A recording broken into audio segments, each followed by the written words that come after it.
రాష్ట్ర ప్రభుత్వానికి కొన్ని విషయాలు తెలియజేస్తున్నాం. బహుజన రాష్ట్ర సమితి ఆంధ్రప్రదేశ్ నుంచి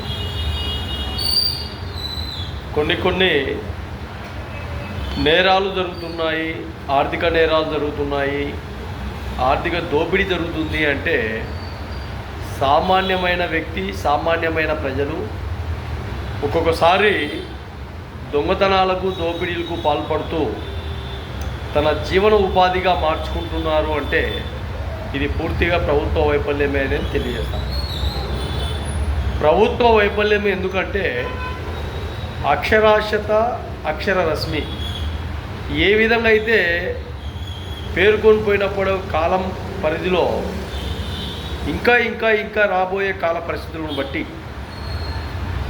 ప్రభుత్వం మంచి మార్గాలతో యువతకు ఉపాధి కల్పించే ఏర్పాట్లు చేయాలి. అప్పుడు ఈ ఆర్థిక దోపిడీ, ఆర్థిక విధానాలు, కొన్ని నేరాలు తగ్గుముఖం పట్టే అవకాశాలు ఉంటాయి. వాళ్ళు మంచి భవిష్యత్ ప్రణాళిక ఏర్పాటు చేసుకొని భావితరాలకు చేదోడు వాదోడుగా, చేతుగా నిలబడే విధంగా ఉంటారు. కాబట్టి ఈ విషయాన్ని ఖచ్చితంగా రాష్ట్ర ప్రభుత్వం గమనించాలి. ఆంధ్రప్రదేశ్